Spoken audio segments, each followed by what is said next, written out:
आज जब हम प्रभु के चरणों में हैं, ज्यादा समय नहीं है, थोड़ा सा समय। प्रभु जब हमें ये मौका दे रहा, कई बार हमारे मन में ये सोच रहती है, जैसे चलता आ रहा है ऐसे ही चलता जाएगा। हर रविवार को, हर एतवार को हम आएंगे, शाम के समय मीटिंग होगी, आराधना करेंगे, थोड़ा सा दान देंगे और उसके बाद वचन सुनकर फिर हम चले। कल से फिर काम करना है। काम करने का मतलब पैसे ही कमाने हैं और क्या करने हैं। हम जो काम कर रहे हैं वो थोड़ी है दूसरों के भलाई के लिए, फायदा तो हमारा ही है। तो पिछले दिनों में जैसे वचन सुना, परमेश्वर ने मुझे बनाया क्यों? क्योंकि कभी ना कभी तो ये जो भी चल रहा है ये तो ब्रेक तो आएगा। अभी हम भी, मैं पिछले 20 साल से मैं आ रहा हूं, मेरी पत्नी 10 साल से आ रही है। कब तक आते रहेंगे? एक ना एक दिन तो आएगा जब ये हमारा प्रोग्राम क्या हो जाएगा, बंद हो जाएगा। सिर्फ मेरा नहीं, हम एक एक का। हम सोचते हैं ऐसे ही चलता रहेगा और हम चाहते भी हैं चलता रहे। जितने कब्र में पड़े हैं ना, वो भी यही सोचते थे। उन्होंने थोड़ी कब्र की तैयारी की थी, वो भी सोचते थे ऐसे ही चलता रहेगा। लेकिन एक ब्रेक आ गया,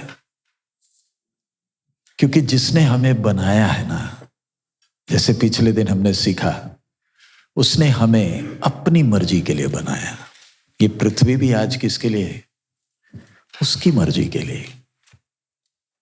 तो मैं जब प्रभु के चरणों में आया हूं, प्रभु की आवाज सुनता हूं, क्या मैं परमेश्वर की इच्छा के अनुसार चल रहा हूं? क्या वो मेरे जीवन से प्रसन्न है? क्योंकि मुझे एक दिन उसके सामने खड़े होकर क्या देना है? अपने जीवन का हिसाब देना है।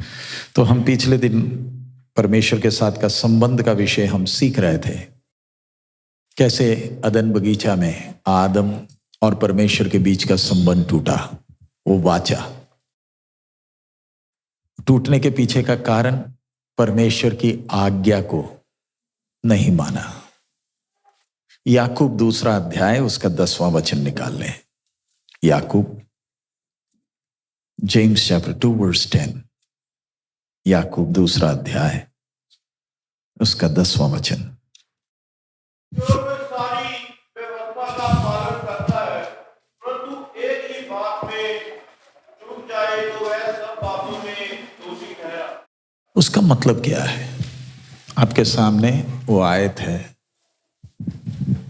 क्योंकि जो कोई सारी व्यवस्था का पालन करता है परंतु एक ही बात में चूक जाए तो वह सब बातों में, पंजाबी में पढ़ दीजिए। एक सारी व्यवस्था की पालना करे पर एक काल में भूल जावे ਤਾਂ ਉਹ ਸਾਰੀਆਂ ਗੱਲਾਂ ਵਿੱਚ ਦੋਸ਼ੀ ਹੋਇਆ। उसका मतलब क्या है? परमेश्वर का वचन यानी परमेश्वर मेरे से बात कर रहा है। ये परमेश्वर मेरे से बात कर रहा है, बोल क्या रहा है? सोचकर, ये हमने थोड़ी लिखा है। हम इंसानों ने अपने कांग्रेस में या सेनेट में बैठकर लिखी हुई बात नहीं है। ये सृष्टि का बनाने वाले की आवाज है, ये उसकी व्यवस्था है। अब इधर रोड में पुलिस है ना, क्यों?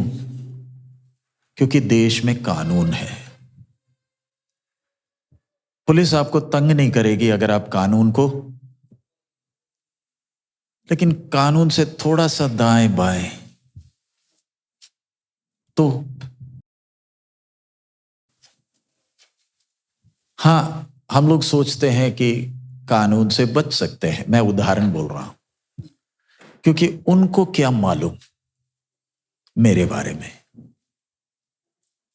लेकिन आपको तो ये तो मालूम होगा ना। समझाने के लिए मैं उदाहरण बोल रहा हूं। अब ये पुलिस मालूम है आइस ने आपके फोन में सॉफ्टवेयर डाला है, आपको मालूम नहीं है, इसमें है, आप सबके फोन में है। उनको आपकी सारी बातें मालूम है। आप इस समय कहां हो, आप चलकर जा रहे हो या गाड़ी में हो, सब मालूम है। ये फोन बंद हो जाए तो भी ऑन है।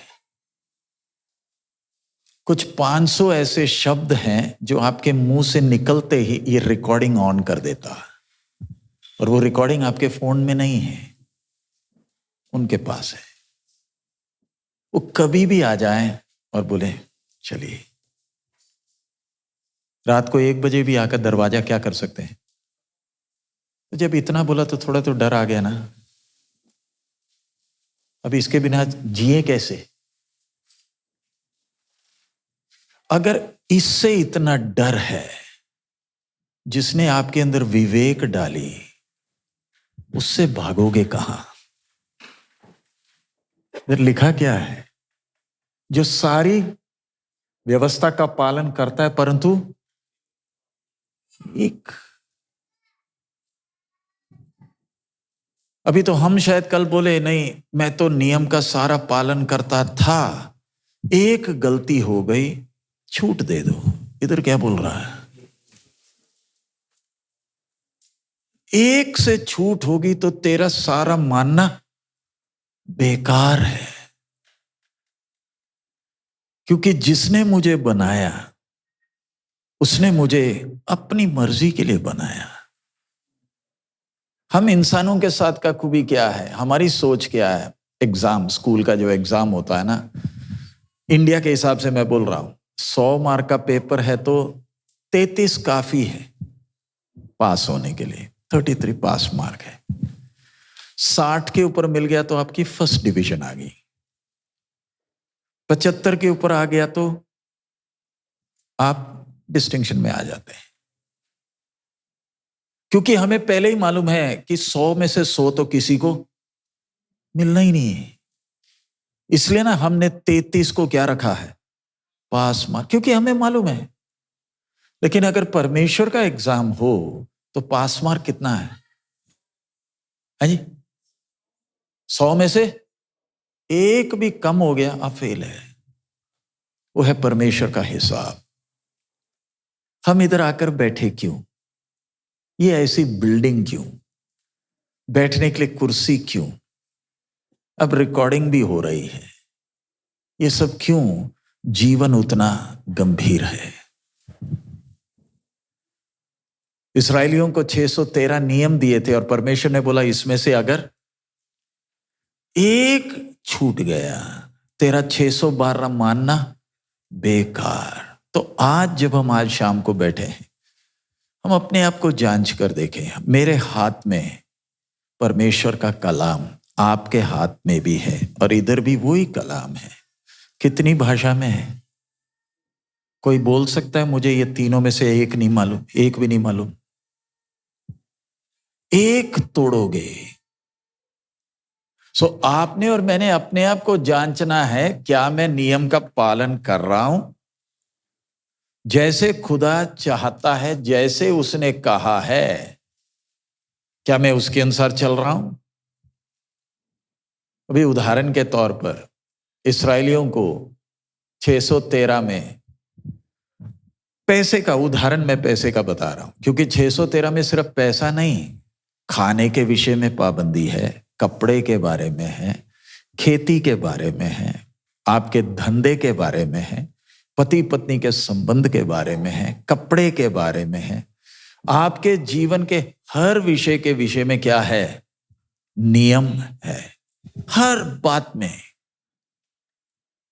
उदाहरण, आपको एक खेत मिला, आपको एक खेत दिया है। उदाहरण, बलबीर भाई को या हमारे सनी भाई को एक अपनी खेत है। हमारी सोच क्या है? ये खेत मेरी है, मैंने इसमें मेहनत करना है, इसका जो भी फसल होगा वो सब किसके लिए?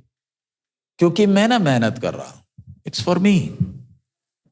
वो आपकी सोच है, लेकिन जिसने खेत दी है ना, उसकी सोच अलग है।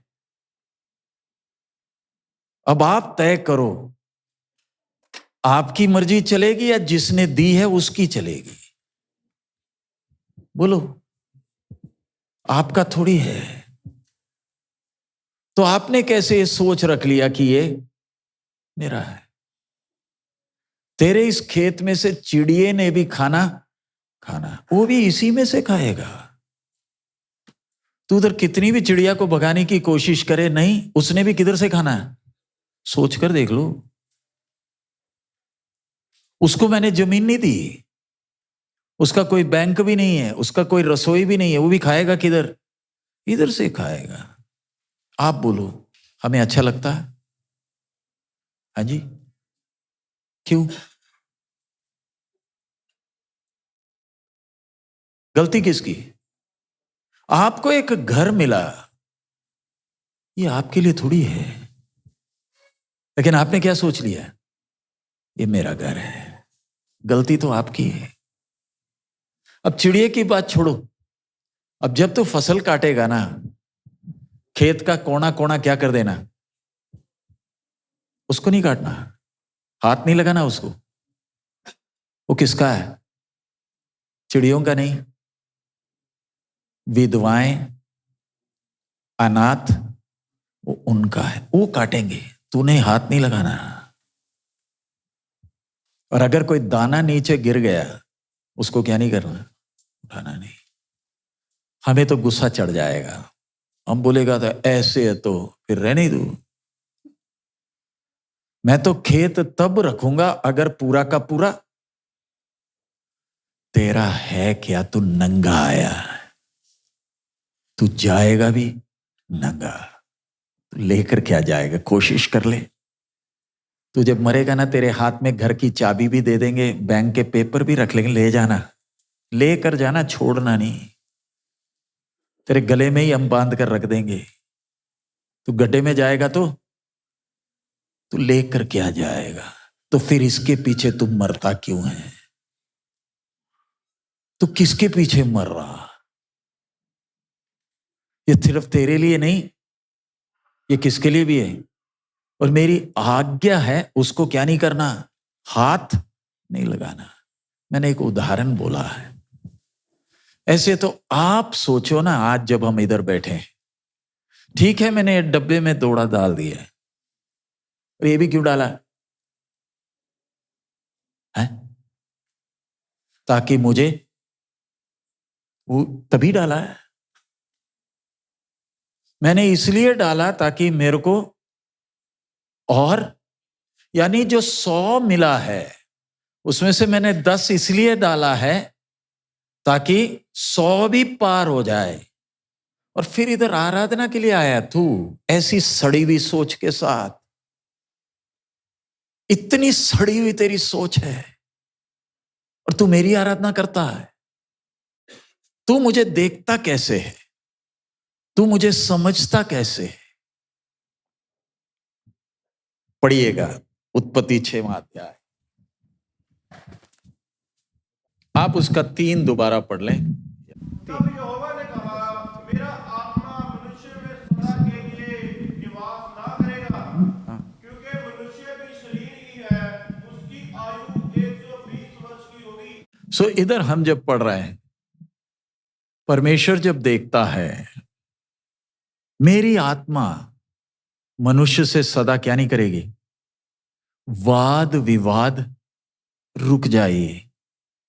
मैं ज्यादा समय नहीं लूंगा, आप सबने बहुत वचन सुना है, और आज शाम को परमेश्वर की आत्मा आपसे, मैं भी जब इधर आया प्रार्थना कर रहा था, प्रभु आज रात के लिए संदेश किया है, मेरी आत्मा सदैव क्या नहीं करेगी?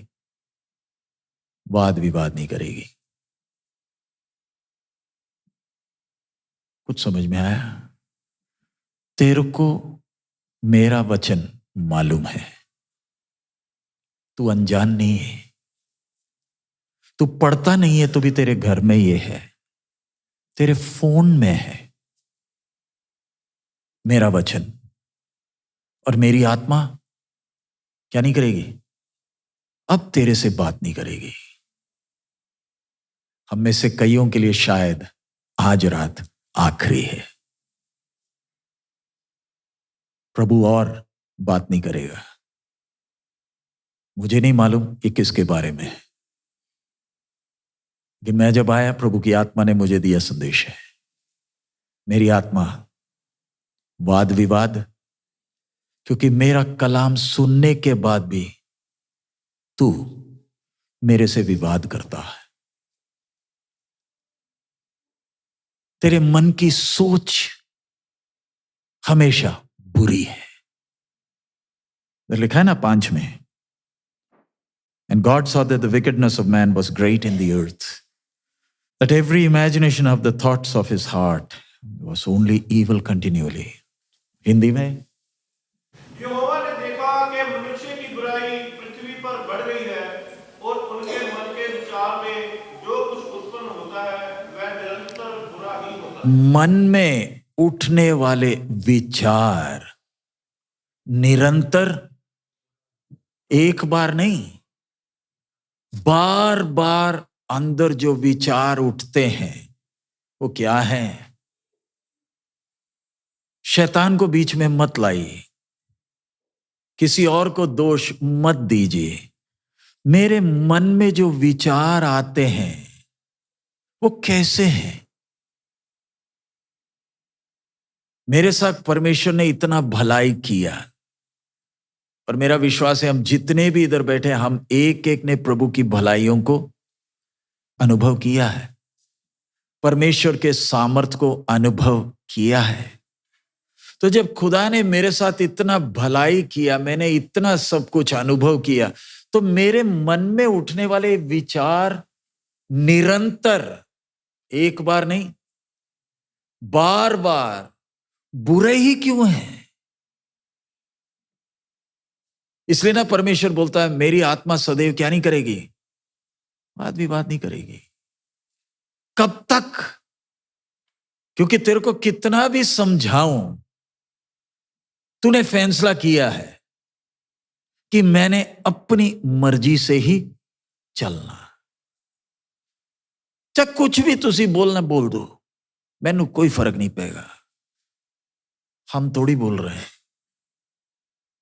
मैं थोड़ी बोल रहा हूं। मुझे क्या मालूम आपके जीवन में क्या है, मुझे क्या मालूम आप करते क्या हो, लेकिन मैं तो सिर्फ परमेश्वर का संदेश ना लेकर आपके सामने खड़ा हूं। और परमेश्वर का आत्मा बोलता है सदैव क्या नहीं करेगा? इतने बुरे क्यों? बुरे का मतलब क्या है? तू हमेशा किसके बारे में ही सोच रहा है? हाँ जी, अपने बारे में ना। मैंने पहले उदाहरण बोला ना, खेत दिया है, तेरा कौन सा था ये? अब आपके पास पहनने के लिए कपड़े दिए, खाने के लिए खाना। रात को हम में से तो कोई भूखा तो नहीं सोता। हमारे लिए अमेरिका इतना आकर्षक क्यों है? क्योंकि हम जिधर से आए हैं ना, वो ऐसा नहीं है। लेकिन इधर का गोरा यहां से किधर नहीं जाएगा? इंडिया या पाकिस्तान? वो नहीं। हाँ, जाएगा घूमने के लिए, मजा लेने के लिए, लेकिन आएगा तो वापस इधर ही। उस गोरे को बोलो नहीं इंडिया इतना अच्छा है, इनक्रेडिबल है, तो आप इधर ही रह। नो, तौबा तौबा, ये आपको ही मुबारक हो। लेकिन हम इधर, हम क्या बोल रहे हैं? हमने वापस, मेरा विषय वो नहीं, मेरे को जरूरत से ज्यादा दिया, लेकिन मेरी सोच अपने बारे में क्यों? हुआ क्या? परमेश्वर का वचन लिखा है ना, उसका 6वां वचन क्या लिखा है? और यहोवा पृथ्वी पर मनुष्य को बनाने से पछताया और वह मन में अति खेदित हुआ। उसका मतलब नहीं मैंने पृथ्वी बनाई गलती की, ये बोल रहा है। तेरे को मैंने कितनी ऊंची सोच से बनाया, अनंत काल के लिए बनाया। खास करके पिछले दिन हम वचन सीखे ना, वो जो वाचा, बस तू मेरी आज्ञा मान, बाकी मेरा जो कुछ है सब किसका है? तेरा है। अब पिछले दिन आपने सुना होगा ना, 4 अमेरिका के और तीन अमेरिकन और एक कनेडियन चांद के चारों तरफ घूम कर आए। उतरे नहीं, बस गए, घूमकर वापस आ गए। और जो कमांडर था वो एक नास्तिक है। बोलता मैं परमेश्वर पर विश्वास नहीं करता था, लेकिन चांद का चक्कर लगाकर जब वापस आया, बोलता जब मैंने क्रूस को देखा, मैं तब से फूट फूट कर रो रहा हूं। किसको देखकर? क्या बोलता था? परमेश्वर नहीं। अब चांद को देखकर आया। उन्होंने अपनी खिड़की से बाहर एक सूना सा, बिल्कुल सूना है, कोई जान नहीं है, पत्ता तक नहीं है। वो देखकर जब वापस पृथ्वी में आया, क्रूस को देखकर क्या कर रहा है? रो रहा। मैं और आप, मुझे कितनी ऊंची सोच से बनाया और मैं क्या सोच रहा हूं? मेरे मन के विचार बुरे का मतलब, बुरा क्या है? मैं कौन सा कत्ल करने जा रहा हूं? मैं कौन सा चोरी करने जा रहा हूं? मैं बस किसके बारे में सोच रहा हूं? कि मैंने और कमाना कैसे है, मैंने और कैसे आराम से रहना, मैं कैसे समस्याओं से बच सकता हूं। और परमेश्वर बोलता है तेरे मन में उठने वाले विचार सारे क्या हैं? बुरे हैं। और परमेश्वर बस इतना बोलकर दुखी हो गया? क्या किया आप बताइए? ये 6वां अध्याय के बाद अगला क्या हुआ? एक आदमी मिला, उसका नाम क्या है? नूह। आज्ञा माना, उसको बोला एक बड़ा जहाज बनाने के लिए, और उसने क्या किया? वो और उसके कुल 8 लोग बच गए। बाकी सब कैसे, किससे मारा? आसमान के झरोके खोल दिए, खिड़कियां खोल दिए, जमीन के झरोके खोल दिए। 40 दिन क्या नहीं हुआ? रुका नहीं। पृथ्वी में एक भी आदमी बचा नहीं। मारने वाला कौन? जब नूह जहाज से बाहर निकलता है, सोचकर देखो, कोई नहीं। आप भी जरा देखो ना, जब कोविड आया था, कोई था बाहर? नूह जब बाहर आया, कोई नहीं। सबके सबको क्या किया? क्यों? तू कितना भी भलाई देखेगा तो भी तेरे मन में उठने वाले विचार, तू सुधरने वाला नहीं, तू बदलने वाला नहीं। तेरे को जो समय दिया काफी है, खत्म। एक को नहीं बख्शा। ऐसे है तो मैं और आप, हम आना नहीं चाहते तो भी परमेश्वर हमें लेकर आया। घर से रविवार के दिन शाम को मेरे कदम इधर की ओर क्यों? दूसरी तरफ भी तो जा सकता हूं। इधर लाने वाला कौन? क्या मालूम अगले रविवार को आप इधर ना आओ, कहीं और चले जाओ। क्योंकि इधर लाना है तो भी किसने लाना है? परमेश्वर ने लाना है। सो जब परमेश्वर मेरे जीवन में इतना भलाई कर रहा है, आज मैं अपने आप को जांच कर देखूं, मेरी सोच, मेरा चाल चलन कैसे। आगे 9वें अध्याय में आ जाएं। 9 का 1 से पढ़ लीजिए। उत्पत्ति 9 उसका 1 से। फिर परमेश्वर ने नूह और उसके पुत्रों को आशीष दी और उनसे कहा, फूलो फलो और बढ़ो और पृथ्वी में भर जाओ। परमेश्वर नूह को क्या बोल रहा है? जैसे आदम से कहा, वैसे ही अभी नूह से कह रहा है, फूलो फलो और, क्योंकि और कोई है नहीं, सिर्फ 8। अब आगे दूसरा वचन। तुम्हारा डर और भय पृथ्वी के सब पशुओं और आकाश के सब पक्षियों और भूमि पर के सब रेंगने वाले जंतुओं और समुद्र की सब मछलियों पर बना रहेगा। कर दिए जाते हैं। आगे, सब चलने वाले जंतु तुम्हारा आहार होंगे, जैसे तुमको हरे हरे छोटे पेड़ दिए थे, वैसे ही तुम्हें सब कुछ देता हूँ। पर मांस को प्राण समेत अर्थात लहू समेत तुम ना खाना। ना खाना। आगे, और नीचे मैं तुम्हारा लहू अर्थात प्राण का बदला लूंगा। हाँ हाँ, सब सब पशुओं और मनुष्यों दोनों दोनों से मैं उसे लूंगा। हाँ हाँ, मनुष्य के प्राण का बदला मैं एक एक के भाई बंधु से लूंगा। हाँ हाँ, जो कोई मनुष्य का लहू बहाएगा, उसका लहू मनुष्य ही से बहाया जाएगा, क्योंकि परमेश्वर ने मनुष्य को अपने ही स्वरूप के अनुसार बनाया है। आगे, और तुम तो फूलो फलो, तुम तो फूलो फलो, हाँ, बढ़ो और बढ़ो, और पृथ्वी पर बहुतायत से संतान उत्पन्न करके तुम्हें बन जाओ। अभी इधर रुक जाए।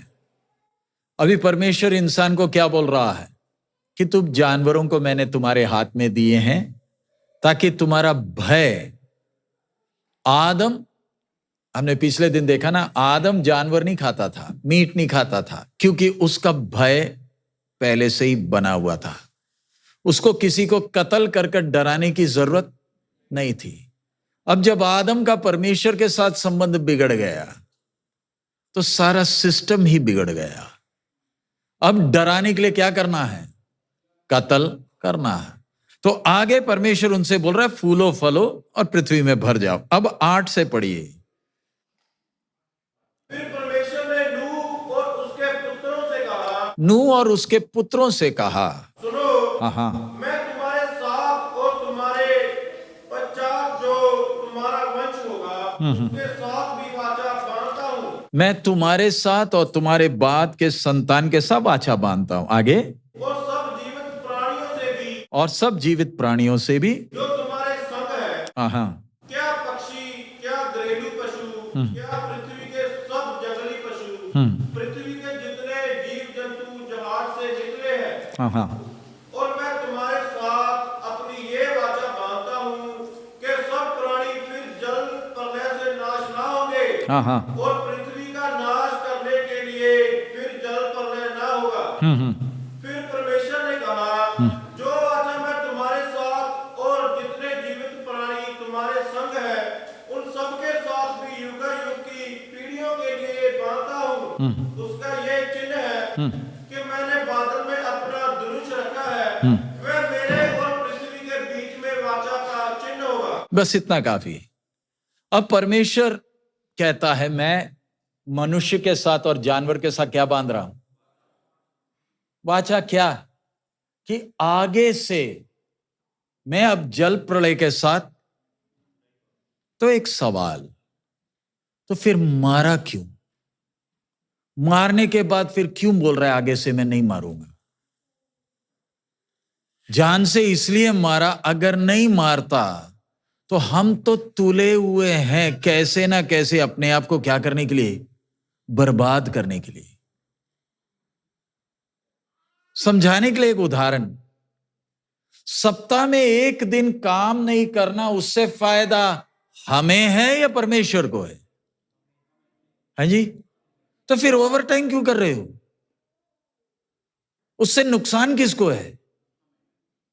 आपने पैसे तो कमा लिए, लेकिन इसके द्वारा जो नुकसान हुआ कुछ मालूम है? अब आप बैठकर सोचो, नुकसान है या फायदा है? आप बैठो, आप सोचो। मेरे को तो मैंने को तो $100 मिल गए, लेकिन उसको कमाते कमाते जो नुकसान हुआ, तो फायदा हुआ या नुकसान हुआ? तो फिर क्यों? मुझे लगता है ज्यादा कमाऊंगा तो क्या है? आप फायदा या नुकसान नहीं देख रहे, आप बस क्या सोच रहे हो? जितना पैसा मिलेगा उतना ही क्या है? फायदा है। कोई ना सोच है। लेकिन इसके कारण जो मैंने अपने आप को बर्बाद किया, मैंने जो अपने परिवार को बर्बाद किया, उसको तो आपने हिसाब में लिया ही नहीं। रुककर जरा सोचे, जल प्रलय क्यों? क्योंकि इंसान तुला हुआ है कैसे ना कैसे अपने आप को क्या करने के लिए। अगर परमेश्वर हाथ ना डाले, मैं तो अपने आप को ही बर्बाद करने में लगा। दारू पीने वाले से पूछ लो, अच्छा है, क्या बोलेगा? हाँ जी, बोलता है अच्छा है। क्या बोलता है? तो फिर पीता क्यों है? फिर पीता क्यों है जब ये तेरे लिए अच्छा नहीं? क्या देता है? जब नशा उतरता है फिर क्या बोलते हो? काश मैंने नहीं पी होती। तो मैं तो थोड़े से आराम के लिए क्या कर रहा हूं? एक दिन जो आराम करने के लिए बोला है, क्या वो आज्ञा नहीं? मुझे परमेश्वर की आज्ञा से कोई लेना देना नहीं, मुझे सिर्फ अपना ही सोच है। इधर जल प्रलय इसलिए ताकि अगर हाथ ना डालूं तो इंसान अपने आप को बर्बाद करने में तुला हुआ। आप और मैं भी। हमें असली जीवन का अर्थ समझ नहीं आ रहा। हम सोचते बस कमाना ही कमाना है। मैं पिछले दिन बोल भी रहा था, हम तो अपने बच्चों के पीछे दिल जान लगाकर जान मारा। जब बच्चों की उम्र हो गई, वो किधर हो गए? मैंने अपना तबीयत नहीं देखा। आमतौर पर आपको मालूम है ना, बाप और मां बच्चे को जब प्यार करते, दोनों एक जैसे अपना प्रेम नहीं दिखाते।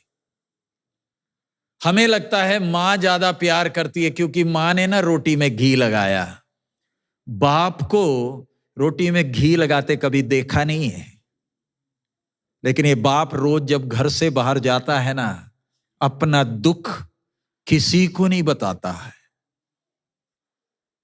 हमें लगता है मां प्यार करती है, लेकिन वो ना एक आदमी बाहर जा रहा ताकि मेरा घर खुश रहे। पता नहीं कैसे ना कैसे काम कर कर क्या करता है, शाम को आने वक्त क्या करता है। लेकिन यही बाप जब बुजुर्ग हो गया, बच्चे क्या बोलते हैं? ये हमारे लिए क्या है? बोझ। और ये जैसे बोला ना, आपने हमारे लिए किया क्या? सोच कर देखो। बच्चों को एहसास नहीं है, लेकिन जब बाप और मां सुनते हैं ना ये बात कि तुमने हमारे लिए, तब एहसास होता है। लेकिन अब तक क्या हो गई? मैंने परमेश्वर को, संबंध को अहमियत देने से बढ़कर किसके लिए किया? आखिरी में इसलिए परमेश्वर हाथ डालता है। सबको नाश किया और अब परमेश्वर बोलता है अब मैं वाचा डाल रहा हूं। क्यों? अगली बार पानी गिरेगा ना तो फिर डरेगा, क्योंकि पहली बार बारिश हुआ तेरी हालत खराब हो गई। अब अगली बार भी बारिश होगा तू डर जाएगा। इसलिए तू डरना नहीं, मैं तेरे साथ वाचा बांध रहा हूं। सिर्फ तेरे साथ नहीं, सृष्टि के साथ भी, कि अब मैं आगे को जैसे अभी मारा मैं कभी नहीं मारूंगा, तेरी तसल्ली के लिए। नहीं तो अगला बारिश होने लगे तो फिर पहाड़ में भागेगा। हम तो आज जब बारिश होती है खिड़की से नजारा देखते हैं ना, क्यों?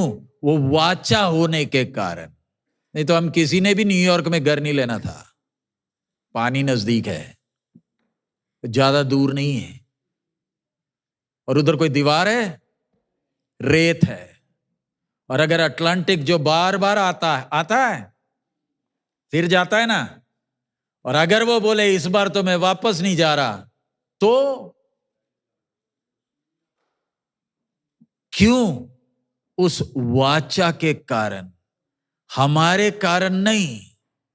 उसने वायदा किया। और फिर वो वाचा का चिन्ह क्या है?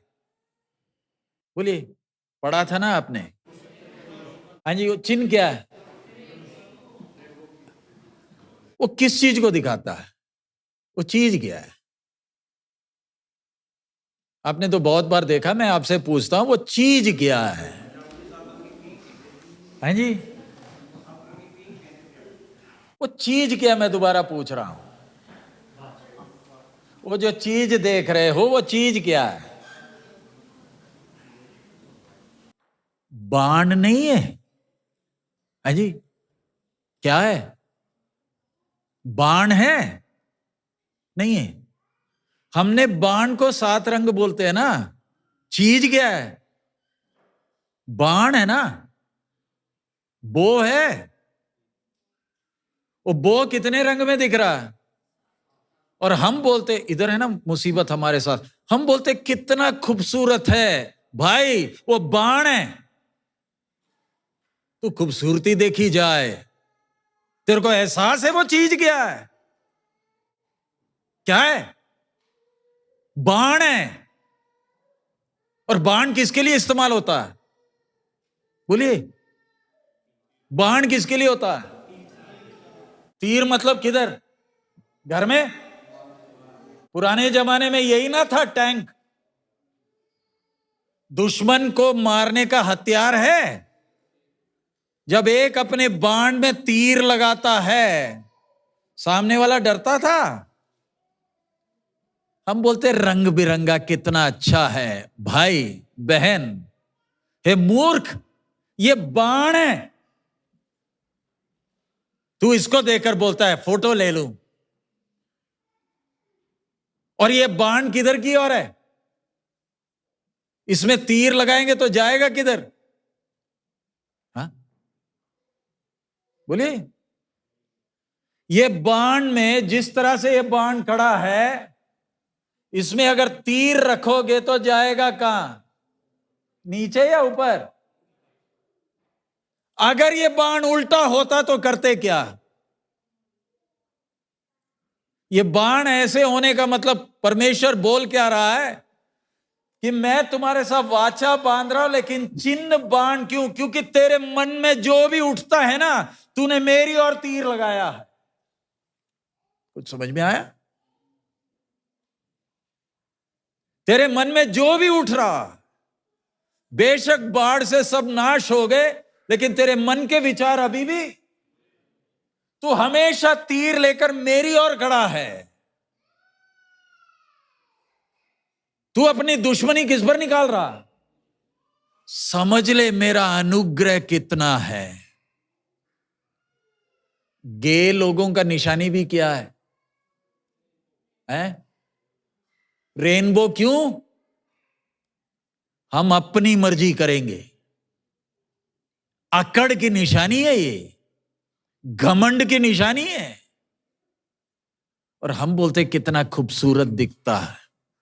इंसान का अकड़ कितना खूबसूरत दिखता है। कुछ समझ में आ रहा? मेरी सोच, नौजवान भी आज मैं कुछ हूं, तू है क्या? हमारे उधर भी कई लोग मोटरसाइकिल मिल जाता है तो उन लोग बोलते हैं 2 पहिए ज्यादा है, एक ही काफी है। जा रहे होते हैं और हम बोलते ये गया गया। देखा? अपने अकड़ पर घमंड है कि मैं कुछ हूं, इसलिए ना बोल रहे क्या खूबसूरत है। और ये रंग भी साथ क्यों आ रहे हैं? क्योंकि जब पानी के बूंदों के बीच में से सूरज का किरण जाता है तब ये साथ बन रहा। खुदा क्या बोल रहा है? मेरे बारिश के बीच में से, पानी के बूंदों में से मेरी रोशनी जाने के कारण तू ये देख रहा है। खूबसूरत किस तरीके से? शुक्र कर मैंने वाचा बांधा। क्योंकि जो ऊपर से देखता है उसका नजरिया ही कुछ और है। हम तो इधर से देख रहे हैं ना, हम तो बोलते हैं कितना खूबसूरत, और ऊपर से देखने वाला क्या बोल रहा है? अगर ये ना होता, अगर मैंने वाचा ना बांधी होती, हे मनुष्य, तू गया था, तेरा बचाने वाला कौन? नूह के समय में कोई और बचा? कोई नहीं बचा। आज शाम के समय हम लोग वचन तो सुन रहे हैं, नूह और सृष्टि के साथ वाचा बांधा। कुछ समझ में आया? बाण है, यानी मेरे मन में उठने वाले विचार, मैं प्रभु के चरणों में तो आया हूं, प्रभु की स्तुति तो करता हूं, आराधना भी करता हूं, मैंने दान भी दिया, अच्छी बात, लेकिन मेरे विचार कैसे, मेरी सोच कैसे? मैं प्रभु की आराधना किस सोच के साथ करता हूं? आदम के साथ वाचा जब बांधा था तब क्या बोला था? तूने मेरी आज्ञा का, तू क्या खाएगा, तू क्या पिएगा, तो उसकी तू चिंता कर। बस इतना ही बोलना है, ना हटा दे, अब तू चिंता कर। तो हम क्या करते? तब हमने क्या करना था? उसने बोला ना कर, और हम क्या कर रहे हैं?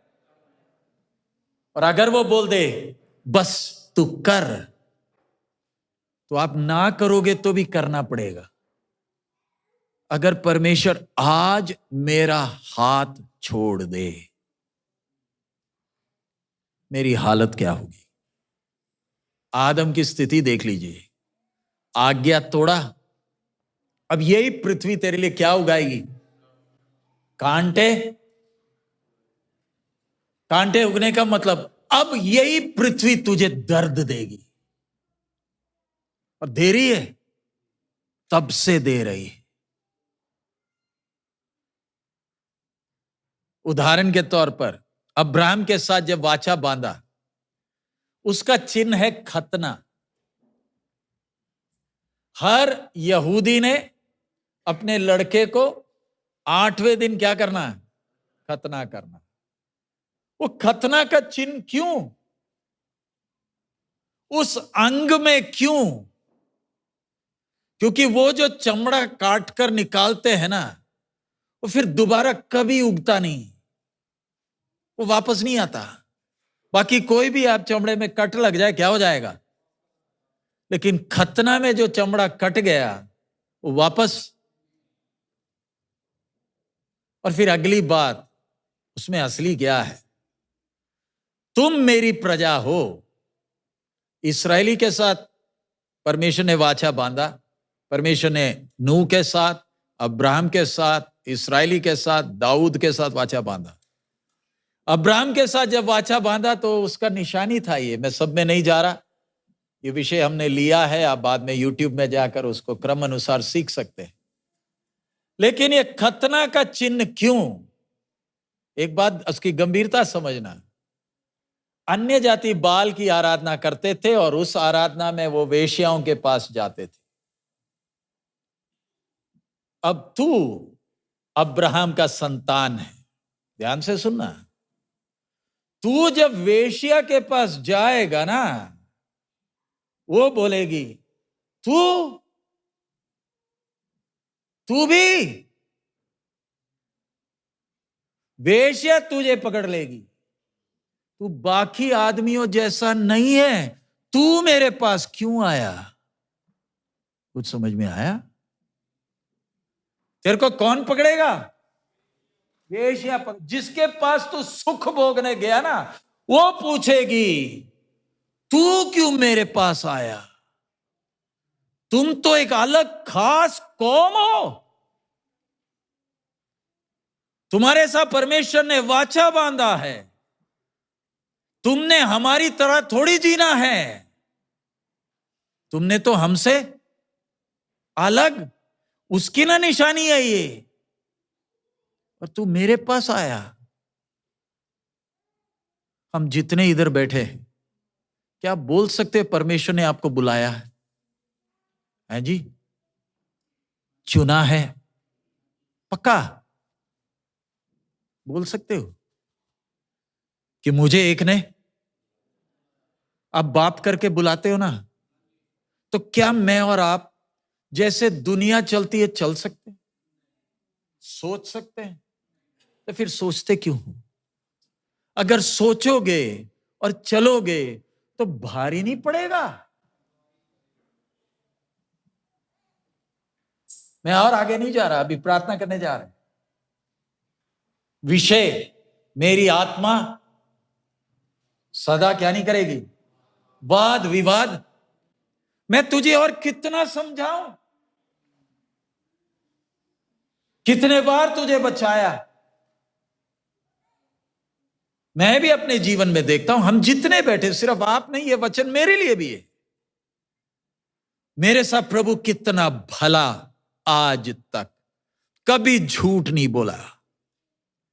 उसके वायदे आज भी सच्चे हैं।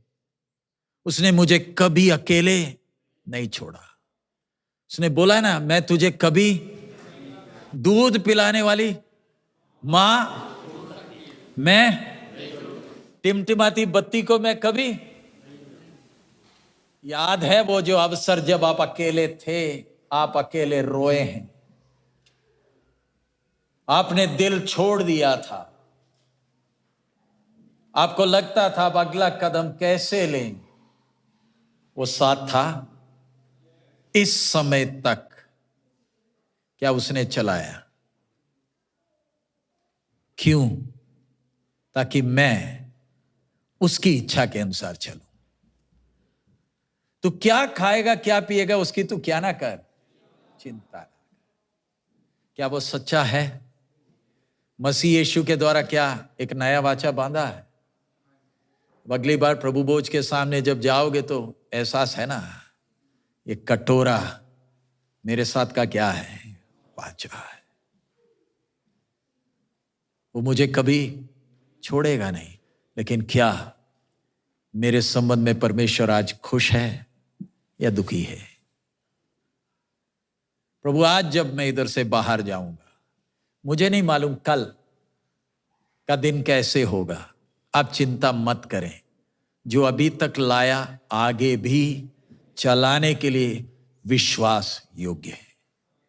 लेकिन बस एक ही बात, बाप, मेरे कारण तेरे आंख में कभी आंसू ना आए। मेरे कारण मैं तुझे दुखी होने। एक उदाहरण आमतौर पर हमारे देश में होता है, जब बेटी की शादी होती है तो ज्यादा रोता कौन है? माँ या बाप है? वो क्यों रो रहा? देखा बाप को रोते? क्यों? मेरी थी, अब तू किसी और के घर जा रही।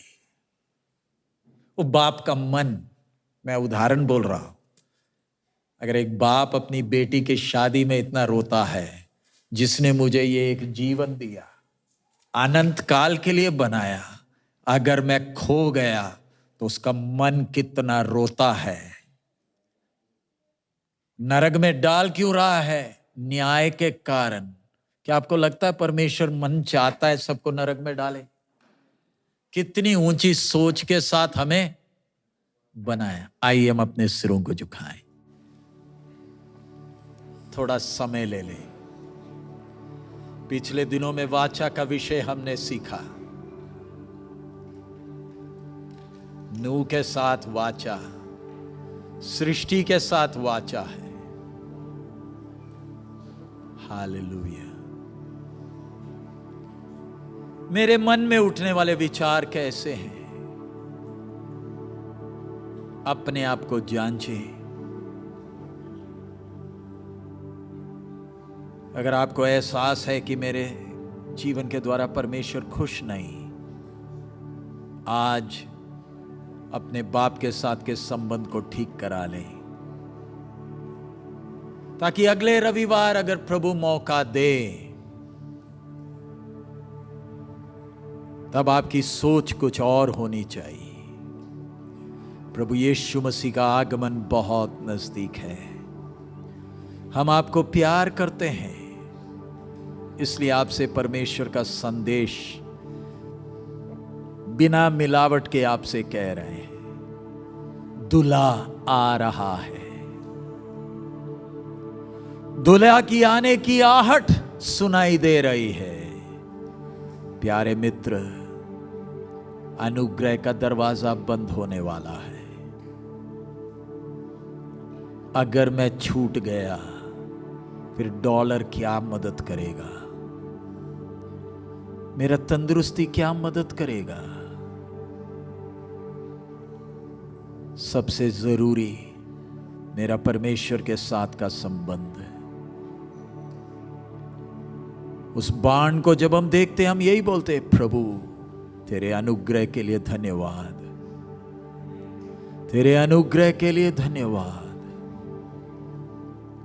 हालेलुया। आइए प्रभु के चरणों में हम अपने आप को एक नया समर्पण करें। प्रभु, मैं आगे वाद विवाद करने नहीं दूंगा। Lord, I will not strive against you.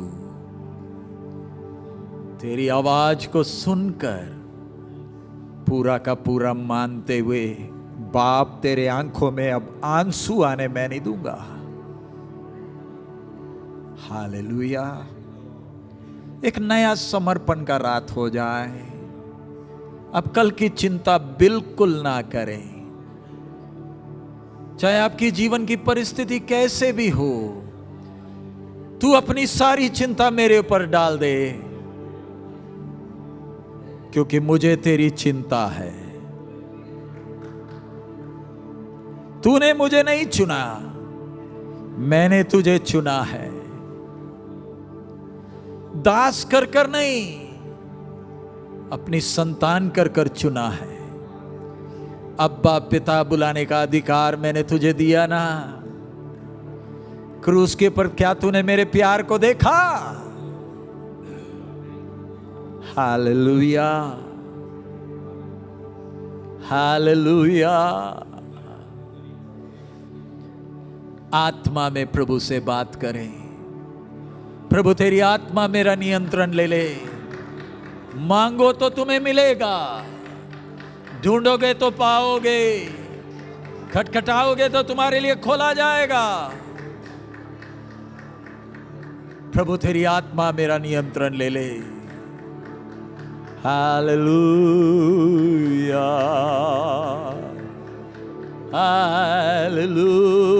Hallelujah,